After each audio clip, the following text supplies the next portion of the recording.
लघु कर दिया गया। आप सोचिए, आज भी आप विचार करके देख लीजिए कि आप में से कोई सद्गुण नहीं जिससे हरि रीझ जाए। तो जिनसे हरि रीझी हुई है ऐसे महाभागवत पुरुषों के चरणों का आश्रय ले लो, जिससे अहम शून्य जीवन हो जाए। अहम शून्य ही जीवन ही भगवत प्रेम राज्य में प्रवेश पाता है। आप कहेंगे कि और भी भगवान ने शास्त्रों में आज्ञा दिया है, ऐसे धर्म करो, ऐसे आप इस धर्म का, इस कर्तव्य का पालन करो, तो वो भी तो भगवान की ही आज्ञा है। हम ऐसे साधु महात्माओं से नहीं मिलते, हम हरि की भक्ति नहीं करते, पर जो भी कर रहे हैं उन्हीं के द्वारा बताए हुए वेद शास्त्र जो है उन्हीं के अनुसार तो धर्म कर्म कर रहे हैं। यदि हम धर्म कर्म का त्याग कर भजन करना प्रारंभ करते हैं और हमारी भजन की वो स्थिति नहीं आती, हमारा शरीर छूट जाता है, तो बोलो, ना तो धर्म कर्म बना और ना पूरा भजन बना, तो हमारी तो दुर्गति हो जाएगी। ऐसा मन में आ सकता है। कदापि ऐसा ना सोचे। हमारे भगवत प्राप्त महापुरुषों ने ये अपने हृदय से अनुभव की हुई भागवतिक बातें जो उन्होंने अनुभव की है, कह रहे, त्यक्त्वा स्वधर्मं चरणाम्बुजं हरेर् भजन् पक्वोऽथ पते ततो यदि यत्र क्व वा भद्र मभूतमुस्य किं को वार्थ आप्तो भजताम स्वधर्मता। जिसने अपने समस्त स्वधर्म का त्याग करके, श्रीमद् भागवत महापुराण में भगवान व्यास देव जी साक्षात भगवान के अवतार हैं। त्यक्त्वा स्वधर्मं चरणाम्बुजं हरेर भजन पक्वोथ पते ततो यदि, जिसने संत महापुरुषों के समागम से बात समझ ली कि हमारे जीवन का उद्देश्य है भगवत प्राप्ति, भगवत प्रेम में डूबना, और उसने श्री भगवान के इस वचन को प्रमाण मानकर सर्वधर्मान परित्यज्य मामेकं शरणं व्रज, उसने सब धर्मों को छोड़ दिया। त्यक्त्वा स्वधर्मं चरणाम्बुजं हरेर, हरि के चरणों का भजन करने के उद्देश्य से उसने सब धर्म कर्म छोड़ दिया जो उसके कुल धर्म है, शास्त्र मर्यादा से धर्म है। अब वो अभी भजन परिपक्व हुआ नहीं, न पक्व, परिपक्व भजन नहीं हुआ, अभी उसकी वृत्ति भगवदाकार नहीं हुई। तथा पतेत, वो भक्ति से च्युत हो गया, भक्ति से भ्रष्ट हो गया। दो बातें हो सकती है, या किसी विषय ने उसे परास्त कर दिया या उसका शरीर छूट गया। दो बातों से भ्रष्ट माना जाता है। या तो जैसे श्री भरत जी महाराज, अगर हम उनसे कहते हैं कि वो योग भ्रष्ट हो गए, तो एक हिरण की आसक्ति इन्होंने योग भ्रष्ट कर दिया। अंतिम समय प्रभु का चिंतन होना चाहिए, तो हिरण का चिंतन हुआ, इसी कारण उनको अगला जन्म मिला। ध्यान देने की बहुत महिमामयी बात है कि यदि आपने हरि चरणों का आश्रय ले लिया, साधु समागम से ये बात सुनकर निश्चय करके कि हमारे जीवन का उद्देश्य भगवत प्राप्ति है, भगवत प्रेम है, और अभी आपका भजन न पक्व, परिपक्व नहीं हुआ, अपतते ततो यदि, यदि वो पतित हो जाता है, भ्रष्ट हो जाता है, तो क्या उसकी दुर्गति हो जाएगी? क्या यत्र क्वा वा भद्र मभूतमुष्य किम, क्या उसका त्रिकाल में कोई अमंगल कर सकता है? अभी भजन परिपक्व नहीं हुआ, अभी वो कृत्य कृत्य नहीं हुआ, अभी उसकी भगवदाकार वृत्ति नहीं हुई और उसका शरीर छूट गया, या वो भक्ति मार्ग से भ्रष्ट हो गया, क्या उसका मंगल हो सकता है? क्या उसका अभद्र हो सकता है? बोले त्रिकाल में नहीं हो सकता, क्योंकि उसने आश्रय किनका लिया है? श्री भगवान के चरणों का आश्रय लिया है। और जो भगवान के चरणों का आश्रय नहीं लिए, भजन नहीं करते और खूब स्वधर्म का पालन करते हैं, तो उन्हें कौन सा लाभ मिल जाएगा? बहुत से बहुत ऊपर के लोकों में जाके अपने स्वधर्म पालन का पुण्य का फल कुछ क्षुद्र भोगों को भोगेंगे और इसके बाद पुनः पतित होकर इसे मृत्यु लोक में आ जाएंगे। पुण्य क्षीणे मृत्यु लोके विशन्ति। यदि हम साधु समागम करते हैं और उससे हमें ये बात समझ में आ जाती है कि हमारे जीवन का परम लाभ है श्री हरि के चरणों का आश्रय लेकर निरंतर भजन करना। हरि का निरंतर भजन करने का तात्पर्य केवल माला चलाने से नहीं है। हरि का निरंतर भजन का तात्पर्य केवल नाम जपने से नहीं है। नाम जप भी एक भजन का अंग है। नाम जप भी एक भजन का सही स्वरूप है। मैं प्रभु का हूं, ये बात स्वप्न में भी ना भूले, यही है अखंड भजन। जागृत स्वप्न सुसुप्ति स्फुरत में राधा पदाब्जन छटा।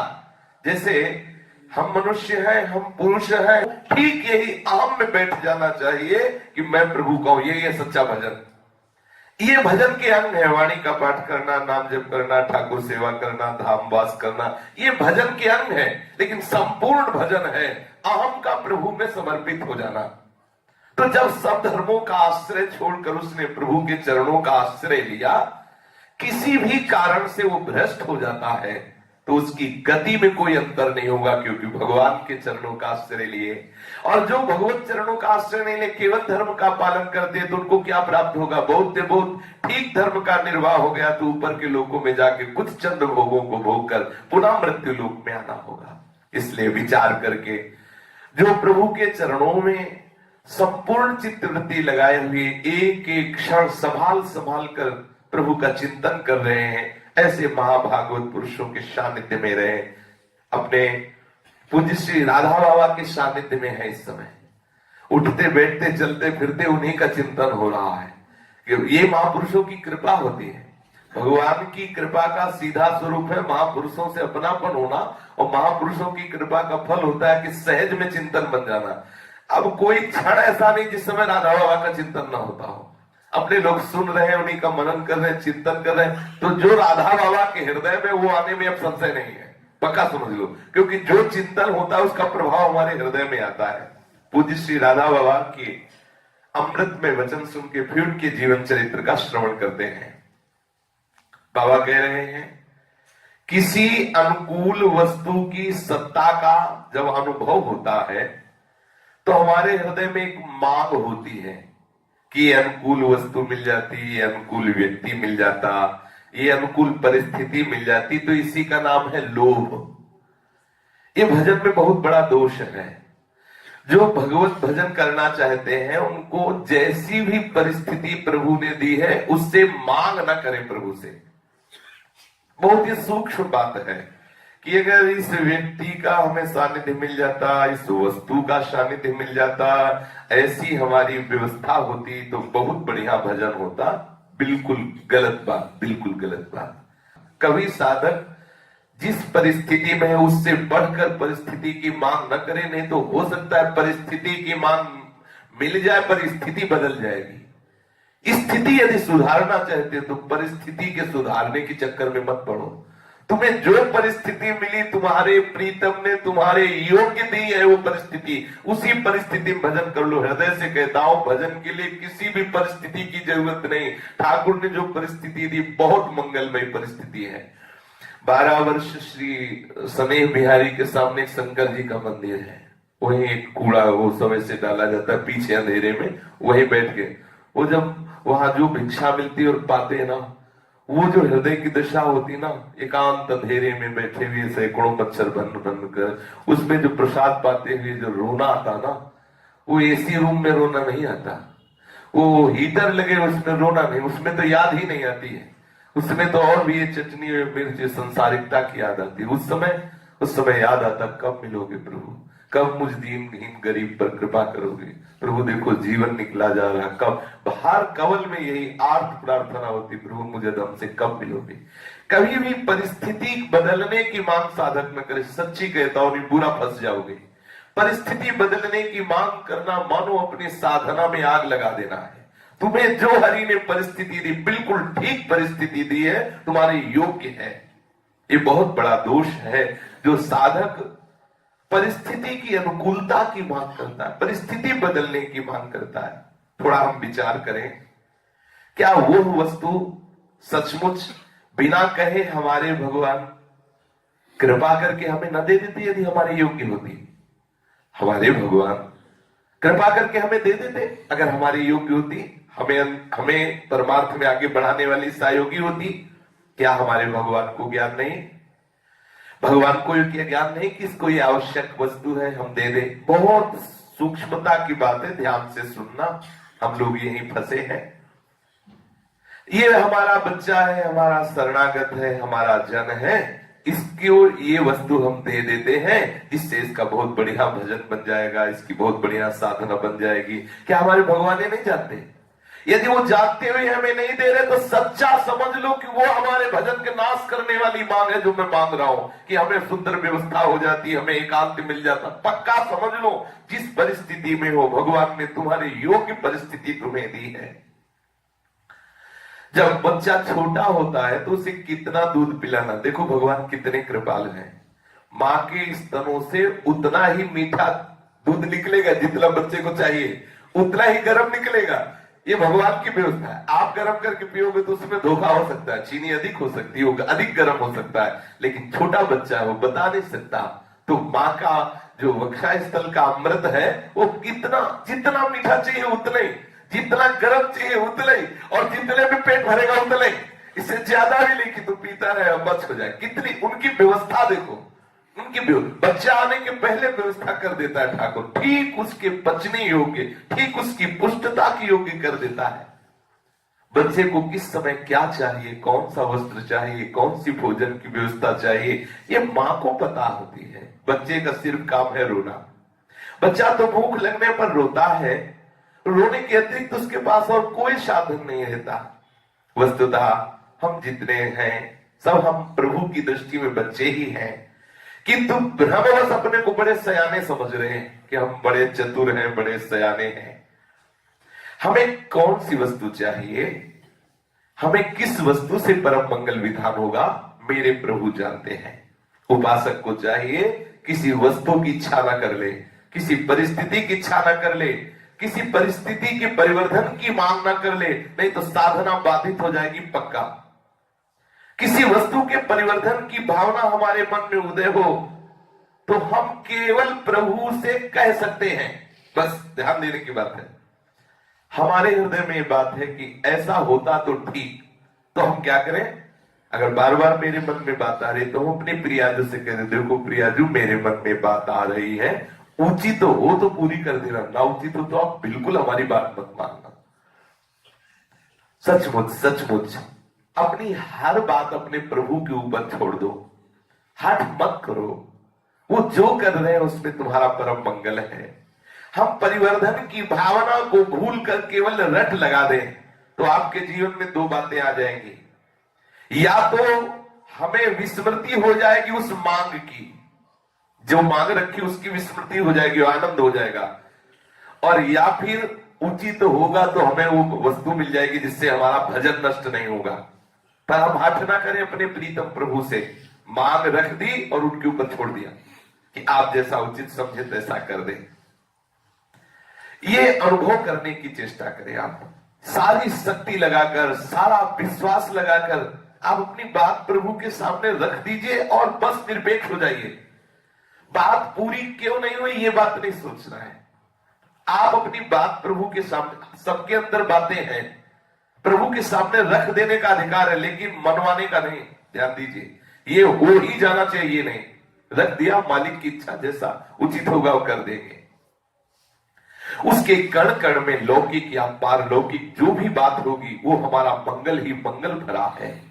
हमारे लिए अत्यंत आवश्यक परिस्थिति है भगवान के द्वारा दी गई परिस्थिति को आदर से स्वीकार करना। हम साधक हैं, हम उपासक हैं, हमारे प्रीतम के द्वारा जो भी परिस्थिति दी गई उसको आनंद पूर्वक स्वीकार करें। हमारे प्रभु अपरिसीम करुणामय है, उन्हें ठीक पूरा पता है कि हमारे लिए कौन कौन सी परिस्थिति कब कैसी होनी चाहिए। ये साफ सोच समझकर उस परिस्थिति का पहले से ही मेरे प्रीतम ने निर्माण कर दिया है। अबोध बच्चे की तरह ठीक ठीक निर्णय जैसे जननी करती है ऐसे प्रभु करते हैं। बच्चे की मांग के अनुरूप नहीं, बच्चे की सुख के अनुरूप तद अनुरूप व्यवस्था करते हैं। इसलिए उपासक जो भी परिस्थिति आवे आनंद पूर्वक उसका स्वागत करो।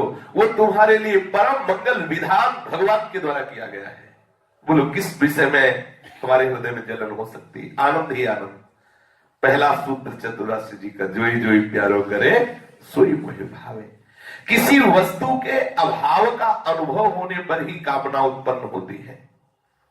लोभ और कामना में इतना अंतर है कि लोभ उस वस्तु की सत्ता का अनुभव कराता है और परिवर्तन की मांग करता है।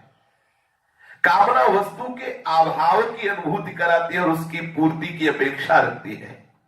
यहां भी भगवान के अनंत सौहार्द पर यदि हमारा सचमुच विश्वास हो जाए तो हमारे मन में आएगा कि क्या हमारे भगवान के पास किसी भी वस्तु की कमी है। बहुत ध्यान से सुनिए, यदि आप सच्चे भजन मार्ग में आगे बढ़ना चाहते हैं तो ये बहुत आवश्यक नींव है। बोलो, हमारे प्रभु के पास कोई वस्तु की कमी है, कोई परिस्थिति की कमी है? अनुकूलता ही अनुकूलता भरी उनके भंडार में। वे हमें क्यों वस्तु नहीं दे रहे, क्यों प्रतिकूल परिस्थिति दे देते हैं? जरूरी है मेरे जीवन में, वो जरूरी है। जो भगवान हमें नहीं दे रहे, निश्चित मानिए वो हमें बिल्कुल जरूरत नहीं है, वो हमारे भजन में बहुत बड़ी हानि करने वाली है। जो हमारे पास वस्तु है, सचमुच सचमुच केवल उसी की आवश्यकता है। जो नहीं है, सचमुच सचमुच उसकी आवश्यकता नहीं है। लौकिक ममता से पूरित मां अपने शिशु के लिए आवश्यक वस्तु की बिना मांगे बिना चाहे वो स्वयं चिंतन करके व्यवस्था करती है। तो अनंत माताओं के हृदय का संपूर्ण प्रेम एकत्र कर लिया जाए तो हमारे प्रभु श्री कृष्ण के प्रेम सागर की एक बूंद के भी बराबर नहीं हो सकती। तो क्या मेरे परम पिता, मेरे परम वात्सल्य सिंधु प्रभु हमें वो वस्तु ना दे देते? आप विचार कीजिए। प्रभु के सौहार्द पर विश्वास करो। इस तरह वासना ये छीन करते चले जाओ, आप आनंद समुद्र में लीन हो जाएंगे। ओठों पर मंद मुस्कान हो, चाहे जितना कष्ट हो, और मुख में मधुर मधुर नाम हो, और जब तुम्हारे प्राण जा रहे हो तो तुम्हारे प्रीतम सामने मुस्कुरा रहे हो, इससे बड़ा जीवन का उपहार और कोई नहीं है। पूज्य श्री राधा बाबा कह रहे हैं, जीवन का उपहार क्या है? तुमने जीवन में जो किया उसका परिणाम क्या होना चाहिए? भयंकर कष्ट है लेकिन ओठों पे मुस्कुराहट है, और जिह्वा में प्रीतम का नाम है, और नेत्रों के सामने हमारे आराध्य देव मंद मंद मुस्कुराते हुए खड़े और प्राण निकल रहे। ये है जीवन भर की कमाई का फल। जब तक व्यवहार जगत में रहो, संपूर्ण साहस के साथ प्रसन्न चित्त होकर के प्रभु के हर विपत्ति विधान में मंगल भावना करो। देखो प्रभु तुम्हें कितनी कोमलता से स्पर्श कर रहे हैं। दर्शन करो प्रभु की कृपा का, प्रभु के मृदु स्पर्श का अनुभव करो। हंसते हंसते उनके हर विधान को सिर पर चढ़ाते चले जाओ तो तुम देखोगे अंत में तुम्हें ये इनाम मिलेगा कि तुम्हारे होठों पर मुस्कान होगी, जिह्वा पे नाम होगा और नेत्रों में तुम्हारा प्रीतम समाया होगा। तब तुम्हारे प्राण निकल रहे होंगे। ये महापुरुषों के अनुभव की बात है। यदि तुमने जीवन में प्रत्येक प्रतिकूलता, अपमान, निंदा, विपत्ति को प्रभु का कृपा प्रसाद समझकर सर चढ़ाते हुए हंसते हुए आगे परमार्थ में चले हो, तुम्हारे हृदय में ऊंचा से ऊंचा विश्वास का परमाणु भरता जाएगा और अंतिम जीवन का परिणाम तुम्हारे जीवन में ये उदय होगा। जब तुम्हारे प्राण निकल रहे होंगे तो मुख में नाम होगा, मंद मुस्कुराहट होगी तुम्हारे मुख में, सामने देखोगे तो तुम्हारा प्रीतम हंसता हुआ नजर आएगा। उस समय तुम्हारे प्राण निकलेंगे। वास्तव में मानव जीवन का उद्देश्य क्या है? विचार करके देखो। मानव जीवन का उद्देश्य है सुख। वेदांत की बड़ी बड़ी पद्धति के द्वारा लोग सचमुच यही निर्णय करते हैं, जो बड़े बड़े ब्रह्म ऋषि हुए, कि मनुष्य के मन में सुख की केवल वासना जो है कि हमें सुख मिल जाए। कोई भी चेष्टा कर रहा है केवल सुख के लिए कर रहा है। अंत में सब इस निर्णय पर पहुंचते हैं कि सबकी मांग है सुख, अखंड सुख, निरतिशय सुख। उससे उसे विच्छिन्नता का भ्रम हो गया है। किससे? सुख से, कि मैं सुख से अलग हो गया हूं, जबकि सहज सुख राशि उसका स्वरूप है। वो अंश है सुख समुद्र का, उसकी मांग है सुख, और ये मांग केवल भ्रम से हो गई। क्या? इस दुख वाले संसार और दुखालय शरीर को अपना स्वरूप मान करके उस सुख की खोज कर रहा है। यही भ्रम है। भ्रम हट जाए तो सुख स्वरूप ही है, क्योंकि जो ईश्वर का अंश जीव है वो सुख की राशि है। ईश्वर आनंद सिंधु है, आनंद सिंधु का अंश भी आनंद सिंधु है। इसकी मांग आनंद सिंधु ही है, विषयों से पूर्ण होने वाली नहीं। जिस क्षण से सुख दुख का अनुभव करने वाली हमारी बुद्धि ये जागरूक हुई और जगत में लगी, शरीर में लगी, तो आज तक इसकी सारी चेष्टाएं केवल सुख भोगने के लिए है। देख लो सबकी, लेकिन इसकी मांग ये लौकिक सुख नहीं, सच्चिदानंद सुख है। निरतिशय सच्चिदानंद में सुख में डूबना चाहता है, इसलिए कहीं किसी को विश्राम नहीं है। हर भोग भोगने के बाद अशांति, अतृप्ति, और भागो और भागो, पूरा जीवन व्यतीत हो जाता है शब्द स्पर्श रूप रसगंध का भोग करते हुए। लेकिन ये नहीं होता कि अब कछु नाथ न चाहिए मोरे। क्यों? क्योंकि उसकी मांग है सच्चिदानंद सुख और खोज रहा है दुखालय संसार में। ये जितने भी जगत के तुम्हें सुख दिखाई दे रहे हैं सब कल्पित सुख है नहीं, कल्पित, बनावटी, माया के द्वारा रचित, इनकी सत्ता नहीं है। कदाचित इस स्थिति से हम थोड़ा ऊपर उठ सकते हैं। देखो, तुम अपना सारा विवेक बटोरो और अपने आराध्य बना लो श्री कृष्ण, साध्य बना लो श्री कृष्ण, तो तुम देखोगे कि तुम्हारी जो मांग है वो पूरी हो गई। ध्यान दीजिए, तो वेदांत में ब्रह्म ऋषियों ने खोज की तो सब शरीरधारियों की मांग सुख है, सबकी चेष्टा सुख है, खोज रहे हैं प्रत्येक इंद्रियों के द्वारा जगत के भोगों में सुख, लेकिन है नहीं सुख, क्योंकि दुखालय सच्चिदानंद सुख की चाह करने वाला जीव इंद्रिय और मन के चक्कर में फंसकर कल्पित झूठे भ्रमात्मक संसार में सुख खोज रहा है। अनादिकाल से ये समय व्यतीत होता चला जा रहा, आज तक वो सुख नहीं मिला। पूज्य राधा बाबा कह रहे हैं तुम थोड़ा अपना सारा ज्ञान बटोरो, बटोर करके ये निश्चय करो कि हमारा लक्ष्य श्री कृष्ण प्राप्ति है, क्योंकि हमारे अंदर जो सुख की मांग वो श्री कृष्ण से पूर्ण होगी, संसार के भोगों से नहीं। अपना साध्य तत्व बना लो श्री कृष्ण, शेष देखो सब आनंद ही आनंद हो जाएगा। आप इतना करो। होता क्या है, हम श्री कृष्ण को साधन बना लेते हैं। अगर कहीं सत्संग भी मिला तो हम श्री कृष्ण को साधन बना लेते हैं और साध्य बना लेते हैं भोगों को। हे बिहारी जी, आप ऐसी कृपा कर दो ऐसा काम बन जाए, तो बिहारी जी हो गए साधन और जो काम बनना हो वो हुआ साध्य। भोगों को साध्य बना लेते हैं और ठाकुर को साधन बना लेते हैं। आज तक सचमुच सचमुच पृथ्वी के सर्वाधिक सुखी प्राणियों में वही सबसे अधिक सुखी है जिन्होंने श्री कृष्ण को साध्य बना लिया, जिन्होंने श्री कृष्ण को ही अपना सर्वस्व मान लिया। सुख की उपलब्धि इस जगत में किसी भी पद में नहीं, किसी भी भोग में नहीं है। जहां भी देखो सुख का अभाव ही है, केवल तुम्हारी बुद्धि शुद्ध ना होने के कारण ऐसा लगता है कि वो बड़ा सुखी होगा। जीवन में जो तुम प्राप्त करना चाहते हो वो केवल है श्री कृष्ण। सच्ची मान लो, तुम अज्ञान के कारण समझते हो कि हमें श्री कृष्ण की चाह नहीं तो हमें ये पद मिल जाता, हमें भोग मिल जाते। तुम्हारी चाह सुख है और वो केवल श्री कृष्ण से पूर्ण होगी। देर सवेर तुम्हें इस धरातल में आना पड़ेगा, तो काहे को समय बर्बाद कर रहे हो। आप आज इसी क्षण निश्चय करो कि हमारे सुख की मांग केवल श्री कृष्ण से पूरी होगी, किसी व्यक्ति से नहीं, किसी वस्तु से नहीं, किसी पद से नहीं, किसी लोकांतर से नहीं, तो भटकना बंद हो जाएगा। श्री कृष्ण को साध्य तत्व बना लो। श्री कृष्ण के अतिरिक्त जो भी तुम्हें प्रतीत हो रहा है, ये धन जन परिवार भोग आदि, इसे साधन बना लो, साध्य बना लो श्री कृष्ण को, तो तुम सच्चे सुख का अनुभव कर लोगे। या उल्टा हो रहा है, साध्य बना लिया धन जन परिवार और सांसारिक सुख को, साधन बना लिया श्री कृष्ण को। आप अपने जीवन का विश्लेषण करके देखें, आज तक सुख पाने का सतत प्रयास करने पर भी क्या तुमने उस सुख का अनुभव किया? क्या तुम सुखी हुए? आजीवन सुख के लिए निरंतर प्रयत्न करते रहने पर भी, आजीवन सुख की चाह पोषित रखकर भी, आज वर्षों वर्षों तक सत्संग भजन करके भी क्या तुम सुखी हुए? नहीं। ऐसा क्यों? सच्चे हृदय से अगर हम पूछेंगे तो आपको ये स्पष्ट दिखेगा कि श्री कृष्ण अभी हमारे लक्ष्य नहीं बने। इसलिए हृदय से देख लो, हृदय से हमारी कल्पना से प्रसूत जो सुख की वृत्ति है, इस सूक्ष्मता में जाइए। हे श्री कृष्ण, आप हमारे हैं, ये भी चाल है किसी वासना की पूर्ति के लिए, किसी सांसारिक चाह की पूर्ति के लिए, किसी अनुकूल परिस्थिति के मांग के लिए। ये अंदर की बात है।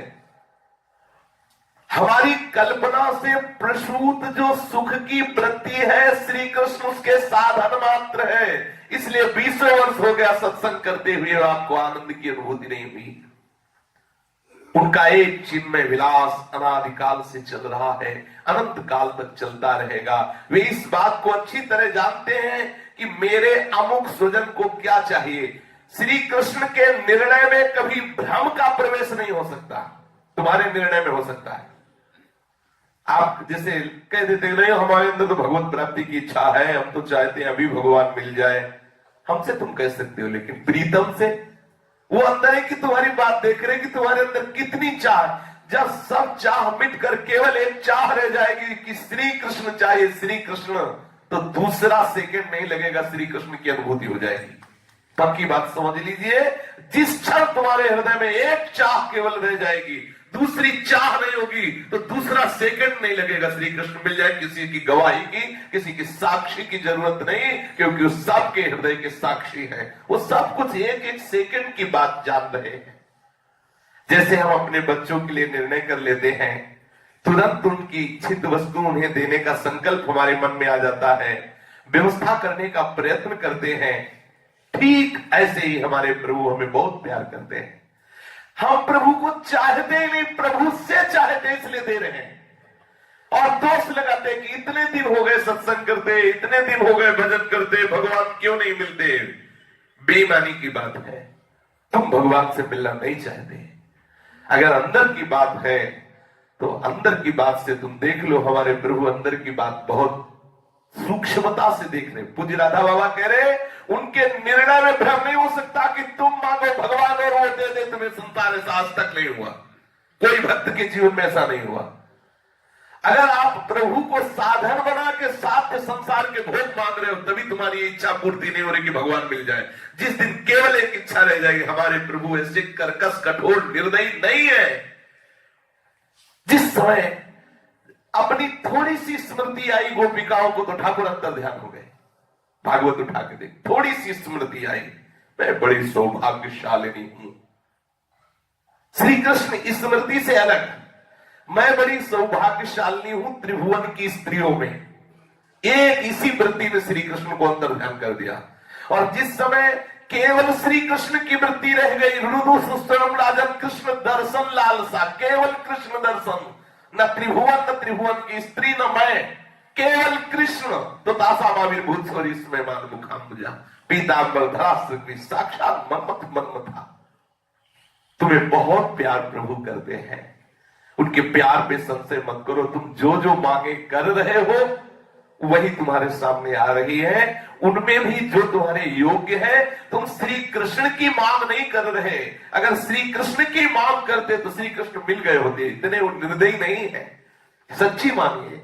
पर वो श्री राधा बाबा कहते हैं, और बड़े बड़े और उनकी स्वयं की मांग अनन्यता है।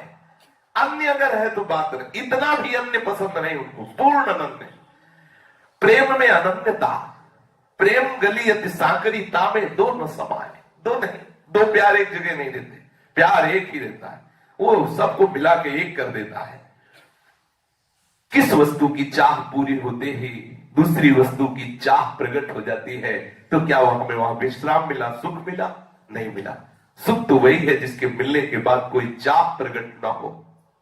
वो सुख केवल श्री कृष्ण से है। मान जाओ मेरी बात, ये नवीन नवीन सुख भोगने की अभिलाषा छोड़ दो, चाहे जीवन भर मर जाओ तो भी उसमें सुख नहीं है। लौटो, अपनी मांग को बदलो, अपनी भोग चेष्टा को बदलो। नहीं संसार में सुख है, एकमात्र श्री कृष्ण में सुख है। ये मांग की पूर्ति का क्रम जब से सृष्टि हुई तब से चला आ रहा है, अभी तक पूर्ति नहीं हुई। छोड़ो, इसमें नहीं है सुख। ये मांग करते जाओगे, भोग मिलते जाएंगे, भोगते जाओगे, वासना बढ़ती जाएगी, मरोगे, फिर जन्मोगे, फिर वही क्रम चलता रहेगा। बंद करो, ये क्रम ही बंद कर दो। चाह करो श्री कृष्ण की, जैसे दूर स्थित मित्र को हम याद करते हैं तो उसकी मानसिक मूर्ति हमारे सामने आ जाती है। उसका शरीर यहां से बहुत दूर किसी अन्य स्थान पर होने के कारण नहीं दिखता, परंतु मानसिक मूर्ति आ जाती है। परंतु श्री कृष्ण में यह बात नहीं है। श्री कृष्ण दूर नहीं है। जहां तुम चिंतन कर रहे हो उससे भी नजदीक श्री कृष्ण है। सही पूछो तो अपने से भी नजदीक श्री कृष्ण है। अपने से भी नजदीक, क्योंकि हमने अपने को शरीर माना है। बहुत नजदीक प्रभु है। प्रभु और प्रभु का स्मरण, प्रभु और प्रभु का नाम, ये दो बात नहीं, पहले बैठा लो दिमाग में। प्रभु और प्रभु का स्मरण दो बात नहीं। अगर चल रहा है स्मरण राधा राधा राधा, तो स्वामिनी जो है आपके स्मरण में, स्वामिनी जो आ गई है। जिस समय हम प्रभु की मूर्ति अपने मानस पटल पर लाते हैं, उस समय वो पूर्ण रूप से प्रभु हमारे मानस पटल पर आते हैं। वो बोलते इसलिए नहीं कि उन्हें चित्र मानते, उन्हें कल्पना मानते, उन्हें भावना मानते, उन्हें हम साक्षात नहीं मानते। अगर साक्षात मानने लगे तो हमसे बात भी करने लगेंगे। थोड़ी देर हम उस भावना में, उस कल्पना में डूबते हैं और मानते हैं तो चित्र है, ये तो ऐसा, और हम काम में लग जाते हैं, दूसरी बातों में लग जाते हैं। यदि ठीक से कोई एक भी लीला का चित्र बांधकर मन को उसमें डुबाए रखे और उसी भावना की मूर्ति में देखें, तो आप देखेंगे प्रभु प्रकट हो जाएंगे। क्योंकि प्रभु कोई ऐसी जगह ले जाना हो, तो तुमने जो चित्र में भावना की, तो प्रभु वहां भी तो है। और आप दृढ़ भावना कर लो, जब तक मन नहीं लगाएंगे तब तक मैं भगवान को जानता हूं, ये कहना बनता नहीं। जरा सोचे, धन चाहने पर मन उसमें कैसे लगता है। कौन सी युक्ति मन लगाने की हमने किसी से पूछी थी कि भाई धन कैसे मिलता है, उसकी युक्ति बताओ। सब युक्ति आने लगती है। मन स्वाभाविक गति से लग जाता है, क्योंकि मेरे अंदर पहले धन की चाह आई, बाद में सब युक्तियां आ गई। ऐसे ही यदि आप भगवत प्राप्ति की चाह करेंगे तो सारी युक्तियां आपको भगवान दे देंगे। कैसे कैसे मन लगाया जाता है। अच्छा, धन तो चाहने मात्र से मिलता नहीं, उसके लिए तो उद्योग करना पड़ता है। लेकिन भगवान केवल चाहने मात्र से मिल जाते हैं। भगवान केवल चाहने मात्र से मिल जाते हैं। तुम हे नाथ, केवल मैं तुमसे मिलना चाहता हूं, ऐसा हृदय से पुकारना प्रारंभ कर दो, चाह होते ही मिल जाएगी। चाह होती, विचार करें, जब हम भगवान का चिंतन छोड़ते हैं, दूसरी वस्तु का चिंतन आता है, तो चाह है उन वस्तु की, तभी तो चिंतन आता है। देखो, जितनी भी अंदर बातें आती हैं, कहीं ना कहीं हमारी भोगी हुई, भोगने की चाह वाली वही बातें आती है। कभी कभी भ्रमात्मक भी आ जाती है। प्रभु से अधिक मूल्य तुम जिस वस्तु का रखोगे, जिस व्यक्ति का रखोगे, जिस सुख का रखोगे, वो तुम्हारे दिमाग में आएगा। यदि तुम ऐसा भावना करो कि श्री कृष्ण से बढ़कर कुछ नहीं है, तो धीरे धीरे सब हटना प्रारंभ हो जाएगा और श्री कृष्ण ही रह जाएंगे। तो भगवत स्मरण की चेष्टा में त्रुटि मत होने दो। मेरी प्रार्थना मान लो। तुम निश्चय करो कि हम भजन में त्रुटि बर्दाश्त नहीं करेंगे। हम भजन में त्रुटि नहीं होने देंगे। कम से कम इतना नियम बना लो कि 5 मिनट का हम अंतराय कभी नहीं होने देंगे अपने जीवन में। 5 मिनट भूल गए भगवान को, ऐसा कोई दिन नहीं होने पाएगा। ऐसा नहीं, या तो घंटों निकल सकते हैं। आप अपने भजन की जो शैली है उसमें देखिए, क्या कभी ऐसी भी बात होती है कि आप कई मिनट हो गए आप भगवत स्मरण नहीं किए? यदि ऐसा है तो सावधान हो जाओ। ऐसा नियम बना लो कि 5 मिनट भी भगवत विस्मरण में नहीं जाने पर, 5 मिनट, चलो ऐसा नियम बना लो कि 5 मिनट से छठा मिनट ना होने पाए। अगर 5 मिनट होने वाला है तो एक बार बोल लो राधे श्याम, तो वो 5 मिनट सार्थक हो जाएंगे। ये ना होने पाए कि 5 मिनट हो गए, हमने एक बार भी भगवत स्मरण नहीं किया। बोलो इसमें क्या कठिनाई है? केवल मन की लगन होने से काम हो जाएगा।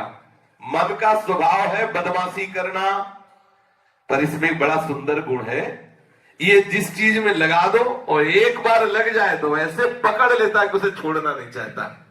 अनादिकाल से हमने इसे संसार में लगा दिया है, इसने संसार को पकड़ लिया है। अब ये संसार छोड़ना नहीं चाहता। इसमें इसकी गलती नहीं, इसमें हमारी गलती है। हमने इसे संसार पकड़ा दिया। एक बार दृढ़ता से इसको संसार से हटाकर प्रभु में लगाने की चेष्टा करो। एक बार प्रभु को इसे पकड़ा दो, एक बार पकड़ लिया कभी नहीं छोड़ेगा। इसका स्वभाव है, जिसे पकड़ लेता नहीं छोड़ता। हमारी इच्छा की कमी है। 5-5 मिनट में भगवत स्मरण का अभ्यास कम से कम कर लो 24 घंटे में। कि छठा मिनट ऐसा नहीं होगा जिसमें हो गया कि 5 मिनट हो गए हमने भगवत स्मरण नहीं किया। यदि आप चाहते हैं कि इसी जन्म में हमें भगवत प्राप्ति हो तो 5 मिनट से आगे आप कभी भी, एक तो 5 मिनट होना बहुत बड़ी बात है, जी नहीं सकते उपासक जन। 5 मिनट हो गए भगवत स्मरण नहीं हुआ। पर प्रारंभिक साधन में जो विषय में लगे हुए उनके लिए कि अगर ऐसा भी नियम बना लो कि 5 मिनट में एक बार ही चाहे बोले राधा वल्लभ, लेकिन हम खाली नहीं जाने देंगे 5 मिनट भगवत स्मरण के बिना। हम देखेंगे कि प्रत्येक दिन हमारी भूल में कमी होने लगेगी, धीरे धीरे धीरे भूल बंद हो जाएगी। धीरे धीरे आप देखेंगे 5 मिनट की स्मृति के बहाने अखंड स्मृति आ जाएगी। 5 मिनट स्मृति के बहाने अब आपको भय लगेगा कि 5 मिनट में भूल न जाए, तो जिनका स्मरण करना चाहते हो हर समय स्मरण आने लगेंगे तो अखंड स्मृति आ जाएगी। कोई कह सकते हैं मन नहीं लगता, सो मन तो लगाने से लगता है। इसका एक उपाय है, 24 घंटे हम नियमित अपनी दिनचर्या बना लें। इतनी देर तक अमुक कार्य करेंगे, इतनी देर तक अमुक कार्य करेंगे, इतनी देर में उठना है, इतनी देर शयन करना है, ऐसा ऐसा एक दिनचर्या बना ले। साधक की दिनचर्या होनी चाहिए, बिना दिनचर्या के पशुवत आचरण नहीं। कभी 10 घंटे भजन तो कभी 10 दिन भजन नहीं, ये साधक का नहीं, एक दिनचर्या होनी चाहिए। और इस प्रकार दिनचर्या बने कि सब काम बिल्कुल घड़ी की सुई से होना चाहिए, उससे मन बहुत जल्दी लगता है। जिस काम को आप करें दिनचर्या में मन लगा के करें, ठीक समय से करें, केवल भगवत स्मृति के लिए करें, भगवत स्मृति ना छूटे ये ध्यान रखें, क्योंकि मुख्य वस्तु जीवन में भगवत स्मृति है। प्रत्येक काम मनुष्य को पूरे मनोयोग से करना है, प्रत्येक कार्य हम पूरे मनोयोग से करें। यदि 2 महीना तक 24 घंटे कार्यक्रम की जांच करके स्मरण करें कि 5 मिनट से छठा मिनट नहीं होने पाएगा, हम एक बार तो जरूर स्मरण कर लेंगे, तो आप खुद देखेंगे आपको कैसा विलक्षण आनंद 2 महीने में, 2 महीने ज्यादा नहीं, 60 दिन आप अभ्यास करके ऐसा देखे। ये जिनके वचन है वो है पूज्य श्री राधा बाबा जी महाराज। अब उनके जीवन चरित्र का हम श्रवण करते हैं। पूज्य श्री राधा बाबा, एक बार की बात है कि चक्रधर जी विद्यार्थी जीवन, विद्यार्थियों की जिला स्तरीय संगीत प्रतियोगिता चल रही थी, जिसमें चक्रधर जी को भी सम्मिलित किया गया। उस संगीत प्रतियोगिता में जिला भर के स्कूलों के विद्यार्थी भाग लेने आए थे। चक्रधर जी का कंठ बड़ा सुरीला था, बड़ा सुमधुर होने से उसे अपने स्कूल की ओर से हेडमास्टर साहब ने चुन लिया था। चक्रधर जी बिना पूछे ही हेडमास्टर साहब ने प्रतियोगिता में जब नाम भेज दिया, संगीत प्रतियोगिता में जब भाग लेने के लिए पहुंचे, तो वहां गाने वाले विद्यार्थियों के गायन स्तर, वादन कौशल को देखकर चक्रधर जी तो चकित हो गए कि राग रागिनी और ताल संगीत सब विद्यार्थियों को ज्ञान। जो विद्यार्थी अन्य स्कूलों से आए थे उनमें बड़े अच्छे गायक और शास्त्रीय संगीत में बड़े प्रवीण थे। उनकी आलापचारी स्वर संधान को देखकर चक्रधर जी को लगा कि संगीत प्रतियोगिता में सब टेढ़ा खीर है, इसमें पार पाना, क्योंकि हमें कुछ ये ताल संगीत आदि का ज्ञान है नहीं। चक्रधर जी को राग रागिनी की जानकारी नहीं थी। सफलता की संभावना न्यूनातिन्यून होने के कारण चक्रधर का प्रयत्न शिथिल होता। उनको लगा कि सफलता हमें नहीं मिलेगी, क्योंकि यहाँ तो अच्छे अच्छे विद्यार्थी हैं, राग रागिनियों का ज्ञान है।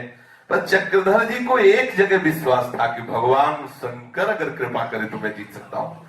शुरू से ऐसे उन्होंने एकाग्र होकर भगवान शंकर से प्रार्थना की कि हे समस्त संगीत के आचार्य, समस्त संगीत के आचार्य, उनकी डमरू से ऐसे ऐसे ताल, ऐसे ऐसे नाद, ऐसे ऐसे व्याकरण के सूत्र प्रकट हुए हैं भगवान जी में। थोड़ी देर के लिए तन्मय हुए, मेरी बस तो नहीं कि इस प्रतियोगिता में मैं पास हो जाऊं, आप कृपा कर सकते हैं।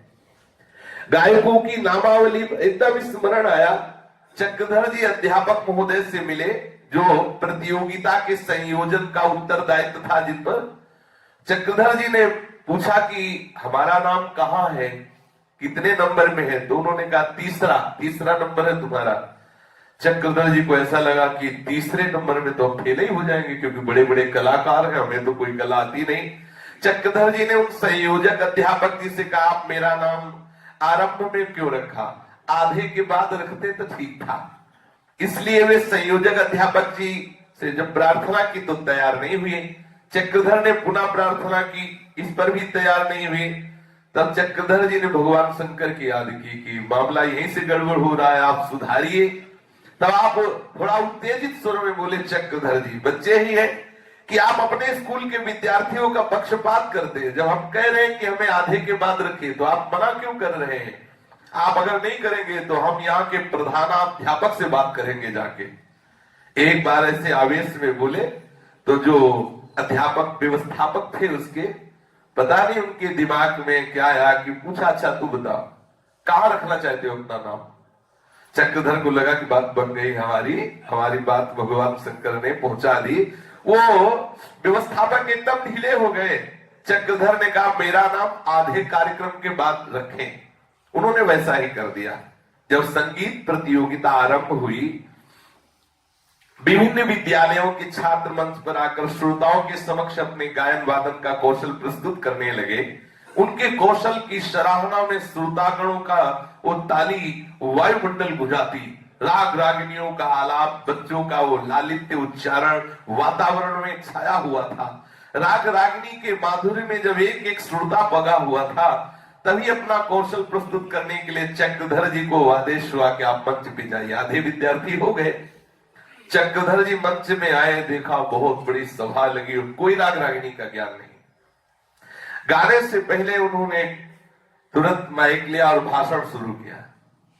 उन्होंने कहा कि ये तालियों की गूंज, ये राग रागिनियां मेरे हृदय को जला रही है। जिस समय हमारा देश परतंत्र है अंग्रेजों की गुलामी में, वहां राग रागिनियां, वहां तालियां, वहां आनंद की लहर कैसे होश उड़ा दिए पूरी सभा के। यह है भगवत प्रदत्त बुद्धि का चमत्कार। जहां देश परतंत्र हो, अंग्रेजों की गुलामी में हो, बेड़ियों से जकड़ा हुआ तालियां, वहां आनंद की लहरें, वहां राग रागिनियां, ये क्या? अरे देश के भाई बहनों, जहां खाने के लिए व्यवस्था नहीं, पहनने के लिए वस्त्र नहीं, चिकित्सा के लिए औषधि नहीं, अंग्रेजों का अत्याचार, वहां ये राग रागिनियां, वहां तालियों की गूंज कैसी? अपने देश में जहां ऐसी अभद्रता, जहां ऐसी दरिद्रता छाई हुई है, जहां ऐसा नंगा नाच हो रहा है आतंक का, वहां ये राग रागिनियां। पूरी सभा सन्न, कोई बोल नहीं रहा। ये सितार की झनकार, ये तबले की खटक, ये गीतों का उल्लास, ये वाद्य वाद्यम, ये राग रागिनियों का मनोरंजन, ये कैसा?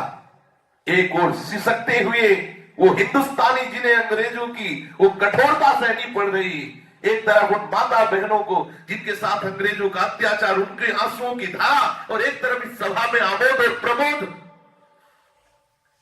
मैं नहीं जानता कि शायद है मेरी इन भावनाओं से आपके आनंद में बाधा पड़ी हो, लेकिन मुझे बिल्कुल ये पसंद नहीं है। ऐसी परिस्थिति में मेरा हृदय व्यथित हो रहा है। मैं तो यही निवेदन करूंगा कि बंद करो ये हारमोनियम, तबला और तानपुरा और वालियन, कुछ नहीं बजेगा। मैं केवल अपनी मातृभूमि भारत की वंदना करूंगा, बस इसके आगे कुछ नहीं गाऊंगा।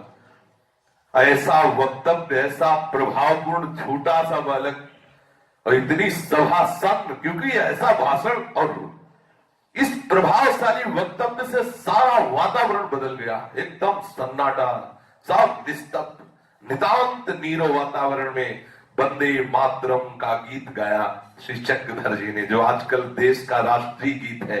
एकदम समा बन गया, आवेश में गा रहे हैं। गीत में जब आया के बोले मां तुम अबले, उस समय तालियों का गूंज, जय हो ऐसा। और भारत का जो राष्ट्रगान किया, इस पर सब रीझ गए, सब रीझ, कोई संगीत नहीं, कोई सब रीझ गए। चक्रधर का कंठ तो मधुर था और उसमें देशभक्ति का आवेश और हाथों की भावपूर्ण चेष्टा, चेहरे पर वो जो तेज, सारा वातावरण राष्ट्रीय गीत के भाव से भर गया। मात्र वंदना, देशभक्ति की वंदना की पंक्तियों ने समस्त श्रोताओं को आकृष्ट कर लिया। गीत के समाप्त होते ही बड़े बड़े अधिकारी, सभापति दौड़ पड़े और चक्रधर जी को गोद में उठाने लगे, हृदय से लगाने लगे। सबसे बड़ा पारितोषिक चक्रधर जी को मिला, क्योंकि सब हृदय से बड़े बड़े अधिकारी, क्योंकि सब राष्ट्रभक्त और ऐसा बिल्कुल ज्वलंत भाषण और ऐसा राष्ट्रीय गीत के हारमोनियम ढोलक वाले एक कोने बने, क्योंकि ये इनके हृदय के, और ये भगवान शंकर का चमत्कार।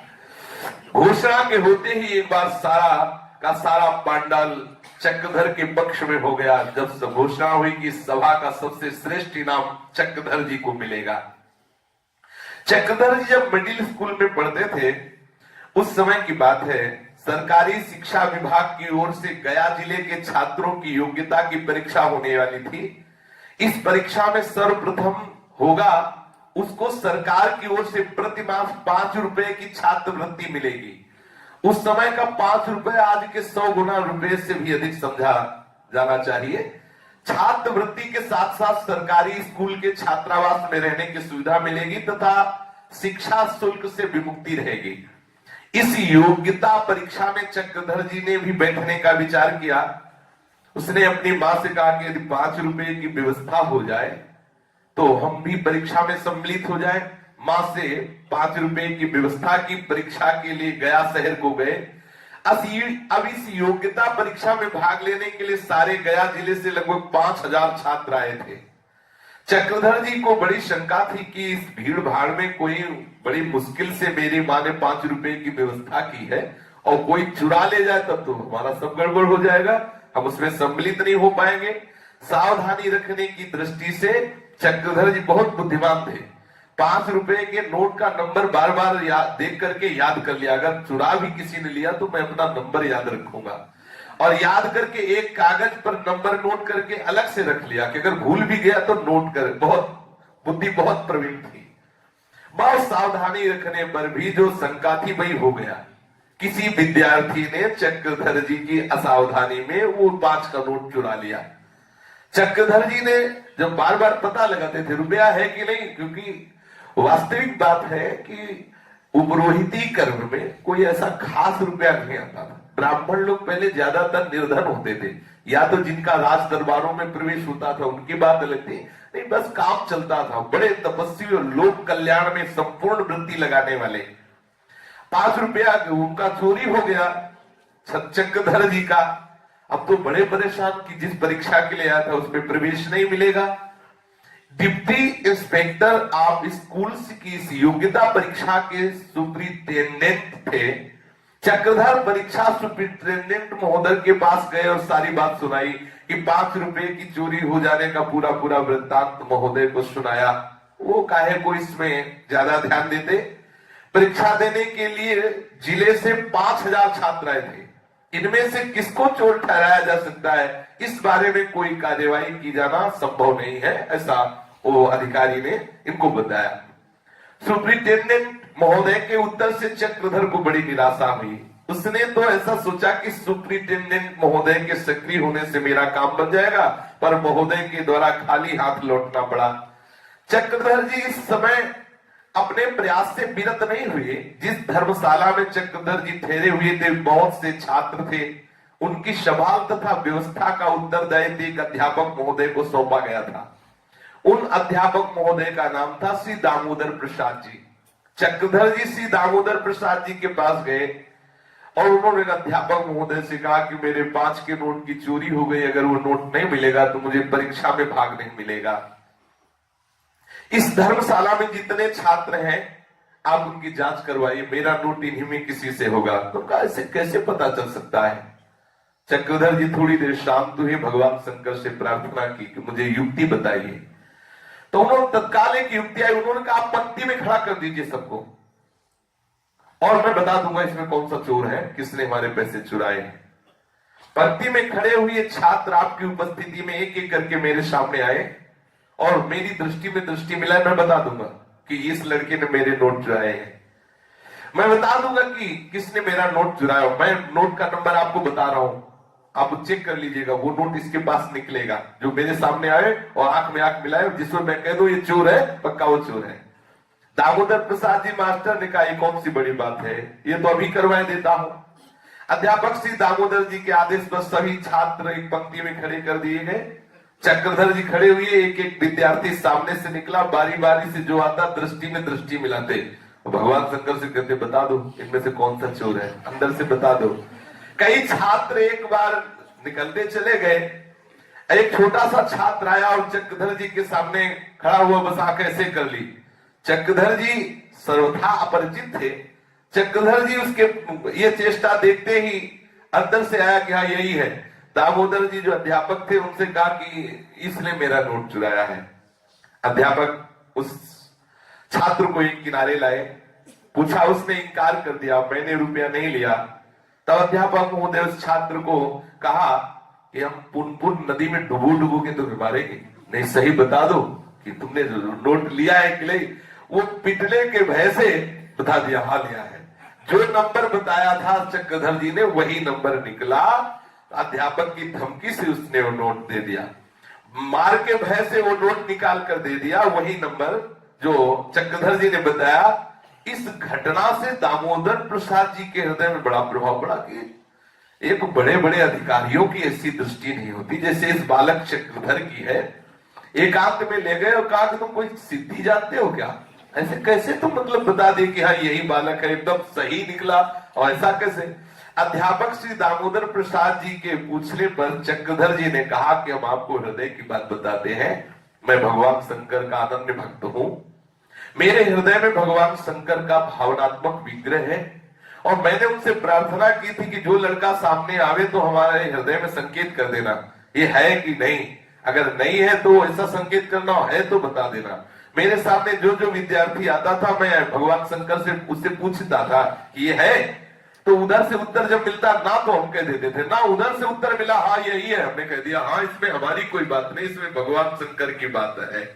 भगवान शंकर का ध्यान, हृदयस्थ भगवान शंकर से ऐसी तन्मयता, वो विद्यार्थी की स्थिति देखकर मास्टर समझ गए कि कोई साधारण बालक नहीं है, बहुत प्यार और बड़ा सम्मान, बड़ा आदर किया।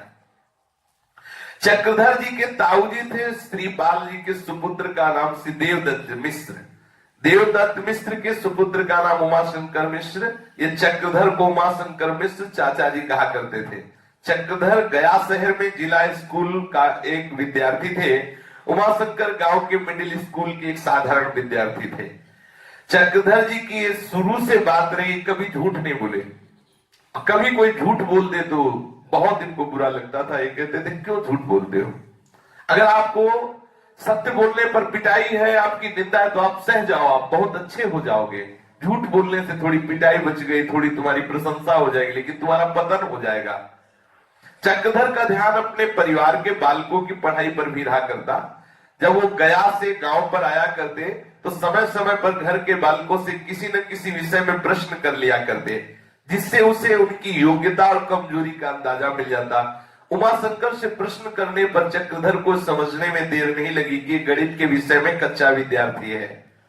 चक्रधर ने उमाशंकर के गणित के अध्यापक से संपर्क करके उनके विषय में जानना चाहा, तो उमाशंकर के अध्यापक ने उनकी कमजोरी के बारे में बतलाया। इसी बातचीत के बीच में यह भी उन्हें पता चला कि उमाशंकर दूसरे लड़कों की कापियों से नकल करके प्रश्न को हल कर लिया करता है। इतना ही नहीं, सजा पाने के लिए पूरा का पूरा झूठ बोलता है। ये बात सुनते ही चक्रधर जी को अच्छा नहीं लगा कि हमारे परिवार में कोई झूठ बोलने वाला भी हो। अब जरा विचार कीजिए, अपने लोग झूठ को कुछ नहीं समझते, और अभी कोई ज्यादा वर्ष नहीं है हुए, पहले के कितने संत जो संत भेष में नहीं, एक विद्यार्थी है अभी, कितने दृढ़ है। झूठ, मेरे परिवार में कोई झूठ बोले, देखो कितनी बड़ी बात है। अपने लोग झूठ बोल रहे हैं और वहां देखो कैसे पहले लोग, पहले कितनी पवित्रता थी। झूठ कोई और गोस्वामी तुलसीदास जी ने लिखा, नहीं असत्य सम पातक पुंजा, झूठ बोलना बड़ा पाप है। झूठ बोलते ही कलयुग का प्रभाव आने लगता है। उमाशंकर के अध्यापक से उनके बारे में यथार्थ बात सुन करके श्री चक्रधर जी ने एक दिन बुलाया और 1 घंटे तक बताया, भाई यदि तुम झूठ बोलते हो, थोड़ा तुम्हारी पिटाई बच जाती है, तो इससे क्या, झूठ बोलोगे थोड़ी पिटाई, आपको मार खानी पड़े, तो हम तुम्हें सच्ची कहते, भगवान की प्रसन्नता मिलेगी, तुम्हारा कल्याण हो जाएगा, तुम बहुत अच्छे विद्वान हो जाओगे। ये बार बार तुम झूठ बोलकर नकल करके आप बच जाते हो, ठीक नहीं, इस कमजोरी को दूर करो। चक्रधर जी के प्यार से समझाने पर कि कभी झूठ मत बोलना, उमाशंकर जी ने जीवन भर के लिए व्रत ले लिया कि आज से मैं कभी झूठ नहीं बोलूंगा, चाहे मार ही क्यों न डाला जाऊं। ये चाहिए जहां तक हो तहां तक इस झूठ रूपी शत्रु से बचे, क्योंकि हमारे प्रभु का नाम है सत्य नारायण। बिल्कुल हम लोग झूठ को किस तरह से प्रयोग करते हैं आप देख लीजिए। गोस्वामी तुलसीदास जी ने लिखा, झूठे ही लेना झूठे ही देना, झूठे ही भोजन झूठ चबेर। मतलब कोई सत्ता ही नहीं रह गई सत्य की। बात कर रहा है बिल्कुल कि बिल्कुल 100% में कम से कम इतना तो हो गई 80% सही है, 20 झूठा हो सकता है। लेकिन यहां समझना मुश्किल होगा कि 20 सही है कि 100 के 100 झूठे। पूरा का पूरा झूठ, झूठे ही लेना झूठे ही देना, झूठे भोजन झूठ चबेना। सत्य वार्ता पर बहुत ध्यान दें। हम अपने जीवन में कम से कम परमार्थ के प्रतीक है, हाँ पूरा का पूरा प्रयास करें। कम बोले, जो भी बोले सत्य बोले, क्योंकि बाबा ने कहा सत्य बोलने से परम कल्याण होता है, सत्य बोलने से भगवान की प्रसन्नता मिलती है, सत्य बोलने से जीवन में एक दिव्यता आती है। चक्रधर जी जब हाई स्कूल में पढ़ रहे थे तब विज्ञान के अध्यापक की धर्मपत्नी का देहांत हो गया। वो राजक्षमा की बीमारी से मरी थी। राजक्षमा टीबी। अदा कोई भी व्यक्ति शव ले जाने के लिए तैयार नहीं हुआ। कोई भी व्यक्ति, अध्यापक की पत्नी जो टीबी से मरी तो कोई शव ले जाने के लिए तैयार नहीं था, क्योंकि परमाणु होते हैं टीबी वाले में। स्कूल के प्रधानाचार्य ने चक्रधर जी को बुलाया और कहा, बेटा कोई भी शव ले जाने के लिए तैयार नहीं है। उन्होंने कहा, हम अपने सब विद्यार्थियों को तैयार करते हैं। छात्रावास से लगभग 30-32 छात्र तैयार किए श्री चक्रधर जी ने। प्रधानाचार्य ने इस कार्य के लिए उत्साहित करते हुए सेवा प्राण चक्रधर को तैयार किया। चक्रधर के तैयार होते कई छात्र और तैयार हो गए। प्रधानाचार्य अपने चपरासी दिए, अर्थी तैयार की गई, शव को श्मशान घाट पर ले गए, चिता सजाई गई, शव को रखकर चिता में आग लगा दी गई। सभी उस छात्र उस रेतीली जमीन पर बैठ गए। तब तक एक साधु आया। वो साधु तो नाम मात्र का था। उसने कहा, यहां शव जलाया जा रहा है, मुझे 5 रुपया दीजिए। चक्रधर जी ने कहा, हम लोग तो विद्यार्थी हैं, हमारे पास कुछ है नहीं। तो बहुत सोच समझ के अर्थ देने के लिए तो शास्त्र पात्रता की बात कहता है। भोजन किसी को भी पवा सकते हो, बैठो भाई भोजन पालो, कोई वस्त्र नहीं फटा कपड़ा पहना सकते हो, लेकिन अर्थ देने में सावधानी रखनी चाहिए। चक्रधर जी ने कहा कि हम तुम्हें कैसे पैसे दे सकते हैं, हमारे पास तो पैसे हैं भी नहीं, हम सब विद्यार्थी हैं। वो साधु तो बिगड़ने लगा। ऐसे भी होते हैं कि मांगते अगर ना दो तो वो लड़ने लगते हैं, गाली देने लगते हैं। ऐसे भी भगवान के विचित्र विचित्र भगत है। चक्रधर जी ने बहुत समझाया पर नहीं माना। तो चक्रधर जी के जो साथी थे बद्री प्रसाद जी, उन्होंने कई अपने मित्रों को हुस्काया। फिर जैसे वो मक्खियों के छत्ते में ईंट मारो ना तो मक्खियां दौड़ पड़ती है, ऐसे विद्यार्थी भी लग गए उस साधु को परेशान करने।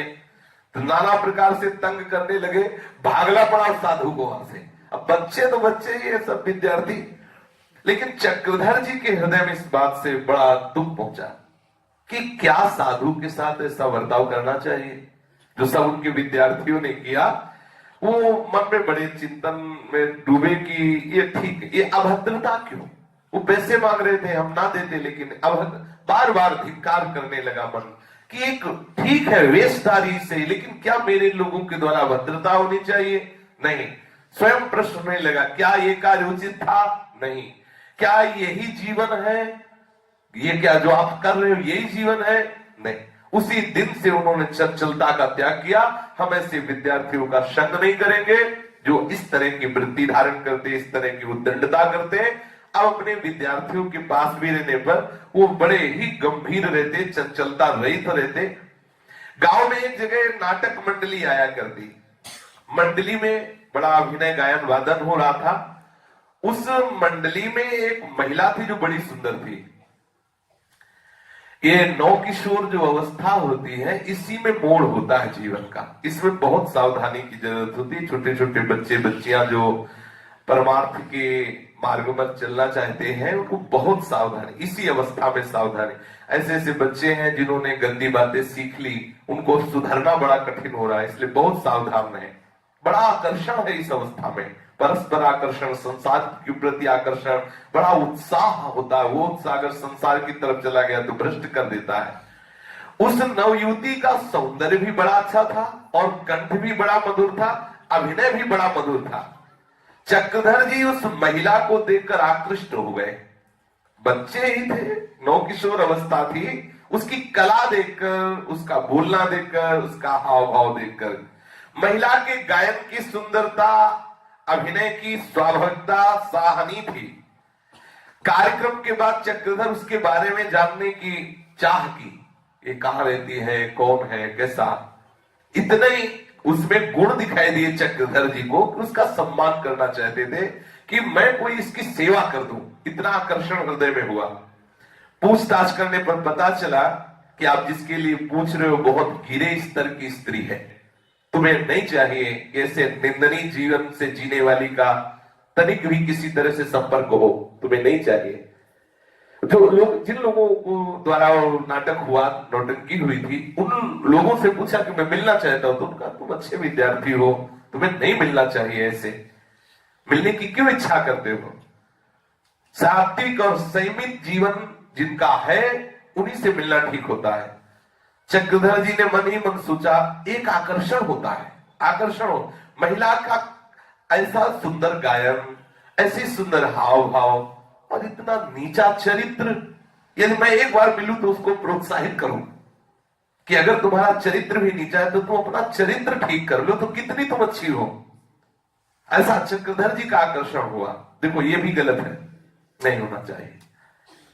चक्रधर जी इसी चिंता में कि मुझे किसी तरह उससे मिलना चाहिए और उसके कल्याण के लिए उसे समझाना। इतना सुंदर बोलती हो, ऐसे सुंदर हाव भाव करती हो, फिर तुम गंदे चरित्र वाली क्यों हो, मैं समझाऊंगा उसके लिए, उसको समझाऊंगा, इससे अच्छा होगा। उसी दिन रात्रि में एक सिद्ध संत उनके स्वप्न में आए। बड़े वयोवृद्ध है, बहुत लंबी श्वेत दाढ़ी है, शीश के बाल भी श्वेत है, मुखमंडल पर दिव्य कांति है।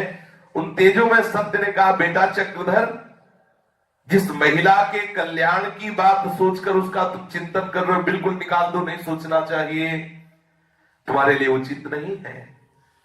तुम जिस पथ पर चलना चाहते हो उस पथ में ये बात बहुत घातक है। ये संसार सुधार का कार्य यद्यपि शुभ है, लेकिन अभी तुम इधर मत देखो। ये संसार सुधार का कार्य उनके लिए है जिन्होंने कंचन कामनी पर विजय प्राप्त कर ली है। जो मंजिल में पहुंचे हुए शब्द है, ये उनका कार्य है, अभी तुम नहीं। तुम अपनी दृष्टि अपने लक्ष्य पर टिकाए रखो। इधर उधर देखा तो अटक जाओगे और भटक जाओगे।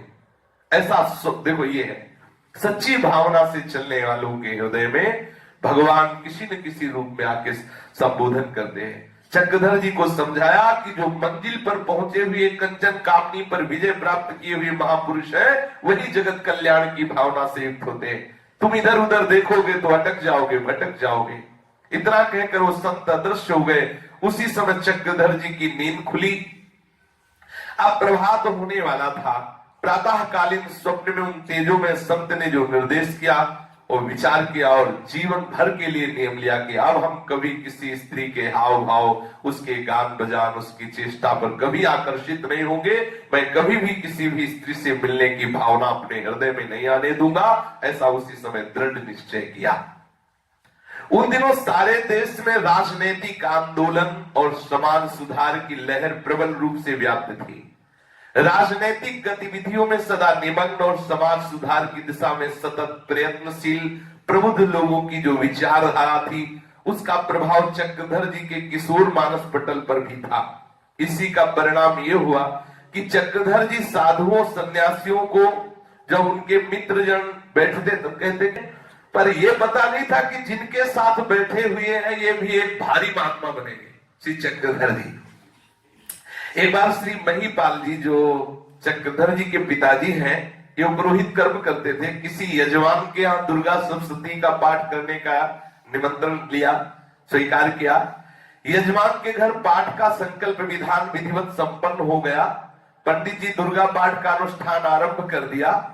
अनुष्ठान की बीच अवधि में एक बार अस्वस्थ हो गए, तो अब उस दिन जाना नहीं हो पा रहा था, अनुष्ठान पूरा करना था। तो किशोर अवस्था को प्राप्त चक्रधर जी से कहा कि बेटा तुम्हें संस्कृत का ज्ञान तो है ही, आज मैं जा नहीं सकता, बहुत शरीर अस्वस्थ है और दुर्गा संकल्प का पाठ है, तो तुम जा सकते हो वहां पाठ करना। चक्रधर जी ने पिताजी की आज्ञा का पालन किया और कहा कोई प्रश्न ही नहीं उठता, ना का आप आदेश करें, मैं अवश्य जाता हूं। जिस यजमान के यहाँ पाठ करना था वो दूसरे गांव का था। प्रातःकाल स्नान आदि से निवृत्त होकर चक्रधर जी ने दुर्गा सप्तशती की पोथी संभाली और यजमान के गांव को चल दिए। यजमान के घर जाकर पाठ किया। पाठ पूर्ण करने में बहुत अधिक समय लग गया, क्योंकि जो रोज पाठ करते उनका अभ्यास होता है, और जो रोज पाठ नहीं करते तो फिर संस्कृत के श्लोकों का धारा प्रवाह पाठ करना संभव नहीं, इसलिए समय लगता है। तो 3.5 घंटा लगा पूरा एक एक अक्षर पाठ करने में। दोपहर का समय हो गया, मुख पर थकावट। रास्ते में मामा जी मिले चक्रधर जी के, और वो मामा जी के चरण छुए, प्रणाम किया और पूछा कि थके मादे से कहां से आ रहे हो, कैसे आ रहे हो? चक्रधर जी ने उत्तर दिया कि पिताजी ने यजमान के यहाँ दुर्गा पाठ का वो संकल्प किया था, सारा पाठ 3.5 घंटे में पूरा हुआ। इतनी देर तक एक आसन में बैठे रहे, पूरा बराबर 3.5 घंटे बोल ले रहे, इसलिए थक गया। अब पीठ सहलाकर मामा जी ने कहा है, तो मामा जी पिता के माँ का भाई है, माता पिता की तरह सम्माननीय है। और 9-10 पृष्ठ तो ऐसे ही बात करते करते पलट दिए जाते हैं। अभी तुम नए हो और आजकल के जजमान दक्षिणा ही कितनी देते हैं, अगर ऐसे पाठ करें तो जीवन निर्वाह नहीं होगा, तुम अभी बच्चे हो। चक्रधर जी ने अपने मामा की बात मान ली। क्षण भर के कुसंग का प्रभाव पड़ा कि जीवन की जो एक सत्यता, उसमें देखो बाधा आ गई। को न कुसंगति पाए न साई। दूसरे दिन चक्रधर जी दुर्गा पाठ में गए, जजमान से पूजन कराया। 6 मिनट सामने बैठा रहा, 10 मिनट देवी प्रपन्नार्थ हरे प्रसिद्ध प्रसिद्ध मातर जगतो खिलत से जोर जोर से, और जहां जजमान गया तो 20 पेज से थोड़ी देर में पाठ पूरा किया। गांव के वापस आ रहे थे, लेकिन मन में लगा कि ये ठीक नहीं, ये बहुत गलती हो रही है।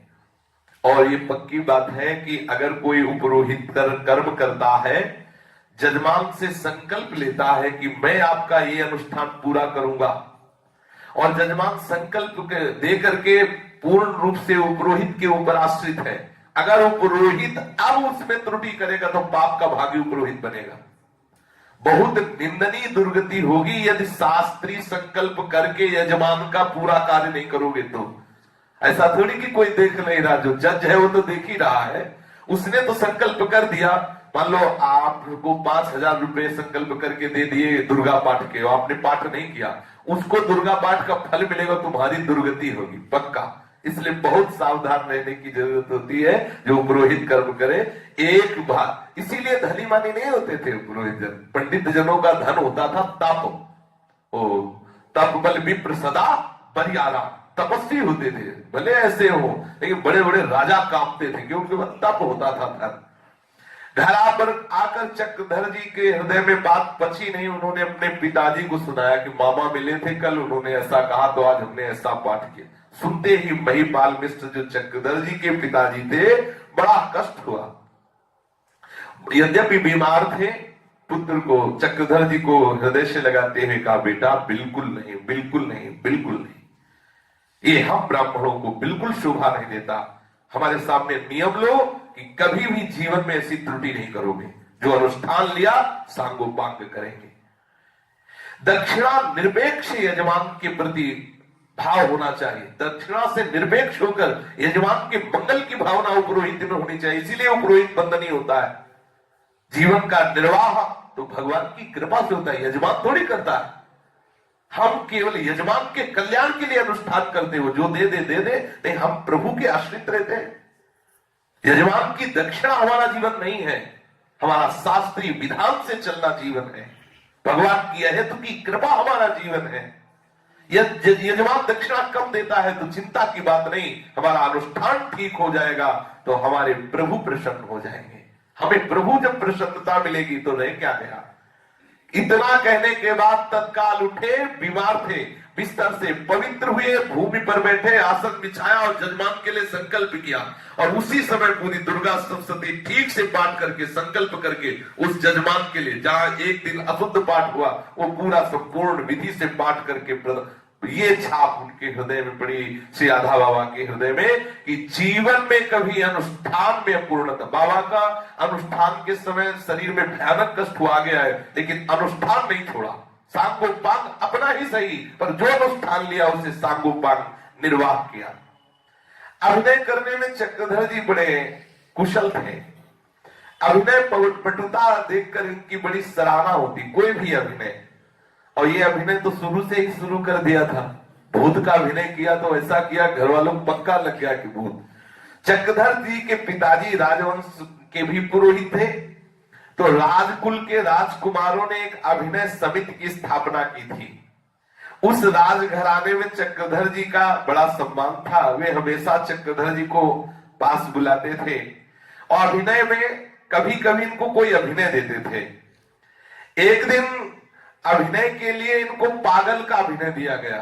चक्रधर जी को एक अभिनय, पर्दे के सामने से नाटक मंच में आते हैं विद्यार्थी जन और नाटक करते हैं।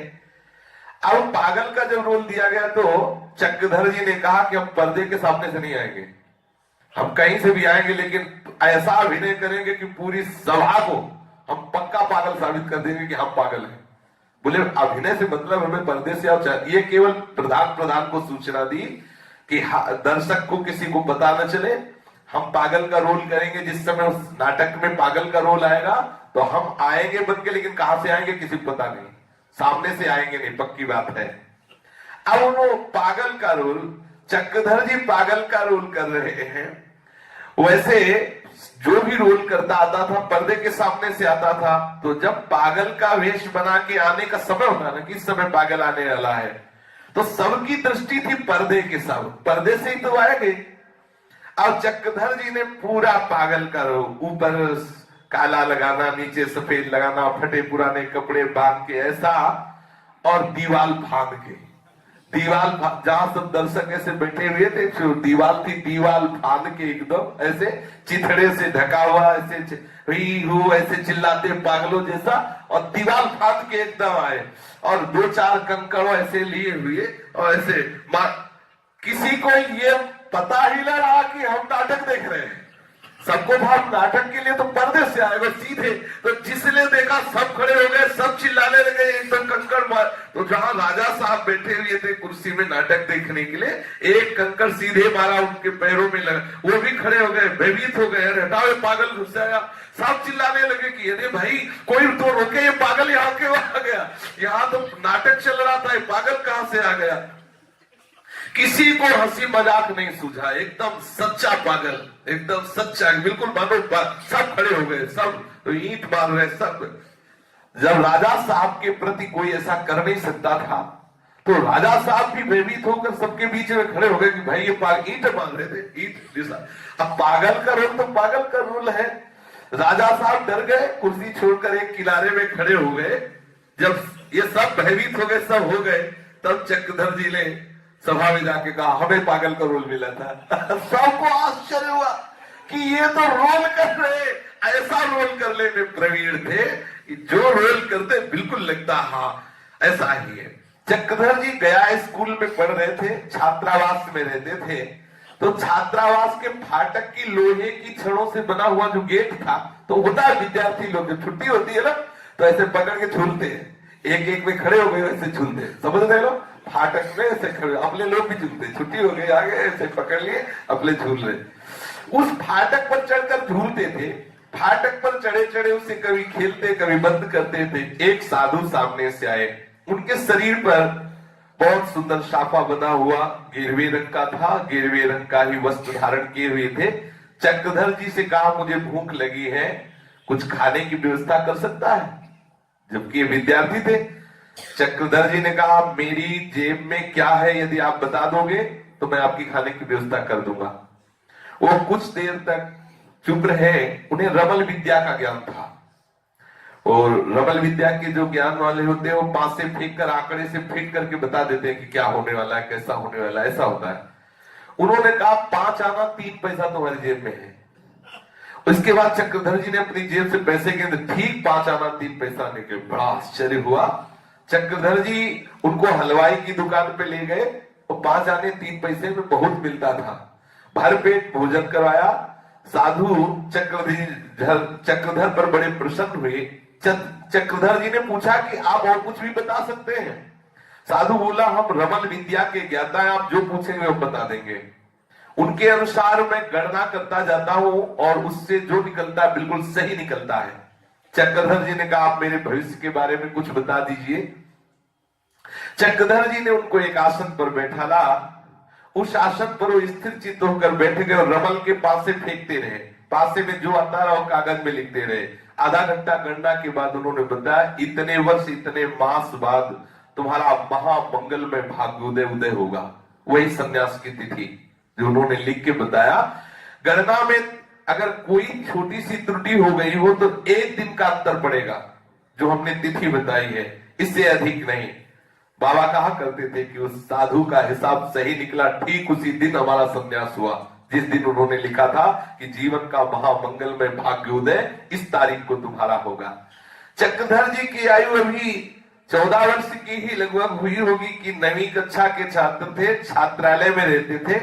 गया की कलेक्टरी कचहरी के बाहरी द्वार पर एक नंग धड़ंग साधु अवधि स्थिति में पड़े रहते थे। लोग कहा करते थे कि बड़े सिद्धि कोटि के महात्मा हैं। चक्रधर तो उन दिनों महात्माओं की जीवन शैली बड़ी एक कर्कशता सा देखते थे। अगर उनको सही लगा तो ठीक, नहीं लगा तो कट व्यवहार करते थे। एक दिन उसी प्रकार साधु जो पड़े रहते अवधूत, उनको पता नहीं था कि यही जीवन मेरा भी आएगा, पर वो उपहास कर देते। उन अवधूत साधु की सिद्धि के बारे में